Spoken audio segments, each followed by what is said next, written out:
સવારે 6 વાગ્યાથી 8 વાગ્યા સુધીમાં જે વરસાદ નોંધાયો છે, કુલ 72 તાલુકાઓમાં વરસાદ વરસ્યો છે।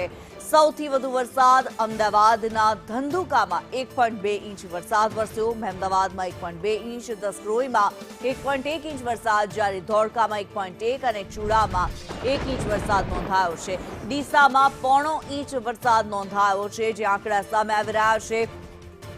સવારે 6 વાગ્યાથી 8 વાગ્યા સુધીમાં 72 તાલુકાઓમાં વરસાદ નોંધાયો છે। ડીસામાં 0.5 ઇંચ વરસાદ નોંધાયો છે। સવારે 6 વાગ્યાથી 8 વાગ્યા સુધીમાં જે વરસાદ વરસ્યો છે, 72 જેટલા તાલુકાઓને ઘમરોળી નાખ્યા છે વરસાદે। સૌથી વધુ વરસાદ અમદાવાદના ધંધુકામાં 1.2 ઇંચ વરસાદ નોંધાયો છે।